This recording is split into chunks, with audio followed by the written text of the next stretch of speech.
Ikatlong kabanata ng Ebanghelyo ni San Juan. At pagkatapos ng mga bagay na ito, ay naglakad si Jesus sa Galilea, sapagkat ayaw siyang maglakad sa Judea, dahil sa pinagsisikapan ng mga Hudyo na siya'y patayin. Malapit na nga ang pista ng mga Hudyo, ang pista ng mga tabernakulo. Sinabi nga sa kanya ng kanyang mga kapatid na babae, "Umalis ka rito, at pumaroon ka sa Judea, upang makita naman ng iyong mga alagad ang mga gawang iyong ginagawa.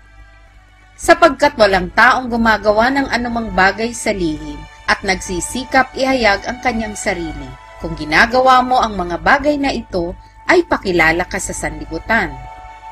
Sapagkat kahit ang kanyang mga kapatid man ay hindi nagsisisampalataya sa kanya." Sinabi nga sa kanila ni Jesus, "Hindi pa dumarating ang aking panahon, datapwat ang inyong panahon ay laging nahahanda. Hindi mangyayaring kayo'y kapuotan ng sanlibutan, ngunit ako'y kinapopuotan, sapagkat siya'y aking pinatototohanang masasama ang kanyang mga gawa. Mangagsiahon kayo sa pista, ako'y hindi aahon sa pistang ito, sapagkat hindi pa nagaganap ang aking panahon." At nang masabi sa kanila ang mga bagay na ito, ay nanahan pa siya sa Galilea. Datapot ng mga kaahon na ang kanyang mga kapatid sa pista, saka naman siya umahon, hindi sa hayag kundi waring sa lihim. Hinahanap nga siya ng mga Hudyo sa pista at kanilang sinasabi, "Saan naroon siya?" At nagkaroon ng maraming bulong-bulungan tungkol sa kanya ang karamihan. Sinasabi ng ilan, "Siya'y taong mabuti." Sinasabi ng mga iba, "Hindi gayon, kundi ang karamihan." Gayon man ay walang taong nagsasalita ng hayag tungkol sa kanya dahil sa takot sa mga Hudyo. Datapot nang ang kapistahan nga'y nasa kalagitnaan na, ay umahon si Jesus sa templo at nagturo. Nagsipanggilalas ang mga Hudyo na nangagsasabi, "Paanong nakaaalam ang taong ito ng mga karunungan, gayong hindi naman nag-aral kailanman?" Sinagot nga sila ni Jesus at sinabi, "Ang turo ko ay hindi akin, kundi doon sa nagsugo sa akin. Kung ang sinumang tao ay nag-iibig gumawa ng kanyang kalooban, ay makikilala niya ang turo, kung ito'y sa Diyos o kung ako'y nagsasalita na mula sa aking sarili.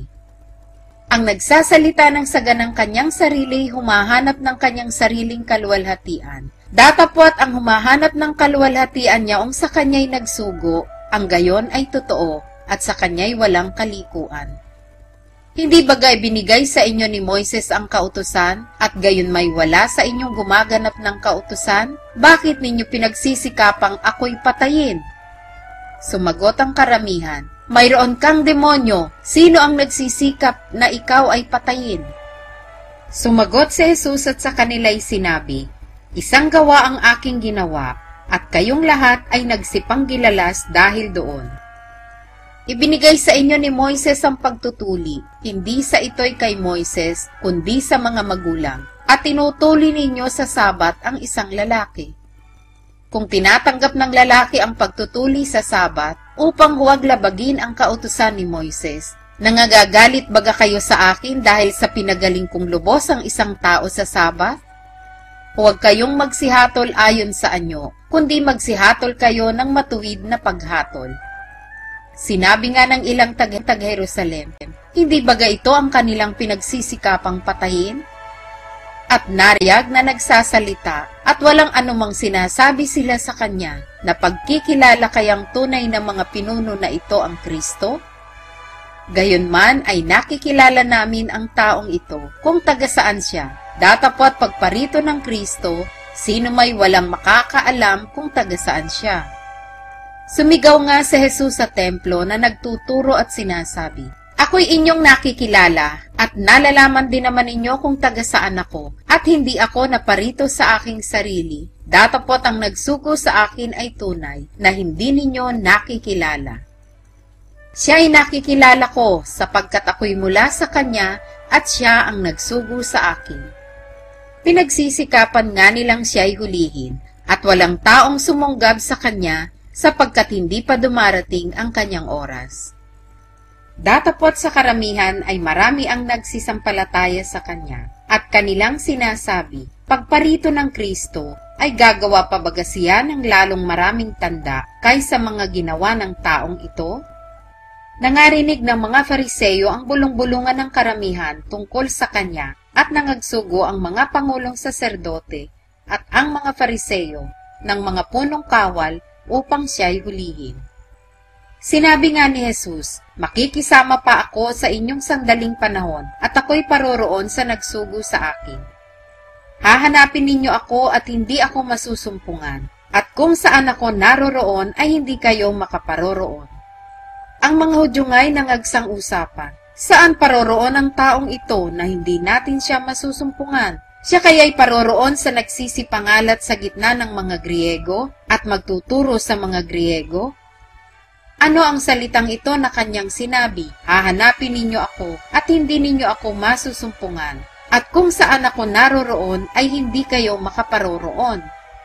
Nang huling araw nga na dakilang araw ng kapistahan, si Jesus ay tumayo at sumigaw na nagsasabi, kung ang sino mang tao'y nauuhaw ay pumarito siya sa akin at uminom. Ang sumasampalataya sa akin, gaya ng sinasabi ng kasulatan, ay mula sa loob niya ay aagos ang mga ilog ng tubig na buhay. Ngunit ito'y sinalita niya tungkol sa Espiritu na tatanggapin ng mga magsisisampalataya sa Kanya, sapagkat hindi pa ipinagkakaloob ang Espiritu, sapagkat si Jesus ay hindi pa niluluwalhati. Ang ilan niya sa karamihan nang marinig ang mga salitang ito ay nangagsabi, tunay na ito ang propeta. Sinasabi ng mga iba, ito nga ang Kristo. Datapot sinasabi ng ilan, ano, sa Galilea baga manggagaling ang Kristo? Hindi baga sinabi ng kasulatan na ang Kristo ay manggagaling sa lahi ni David at mula sa Bethlehem, ang nayong kinaroroonan ni David? Kaya nangyaring nagkaroon ng pagkakabahabahagi sa karamihan dahil sa kanya. At ibig ng ilan sa kanila na siya'y hulihin, datapot walang taong sumunggab sa kanya. Nagsidating nga ang mga punong kawal sa mga pangulong saserdote at sa mga Fariseyo, at sinabi nila sa kanila, bakit hindi ninyo siya dinala? Nagsisagot ang mga punong kawal, kailan may walang taong nagsalita ng gayon. Sinagot nga sila ng mga Fariseyo, kayo baga naman ay nangailigaw rin? Sumampalataya baga sa kanya ang sinuman sa mga pinuno o ang sinuman sa mga Fariseyo? Datapot ang karamihang ito na hindi nakaaalam ng kautusan ay sinumpa. Sinabi sa kanila ni Nicodemo, yaong pumaroon kay Jesus ng una na isa sa kanila, hinahatulan baga ng ating kautusan ang isang tao, malibang siya muna'y dinggin at talastasin kung ano ang kanyang ginagawa?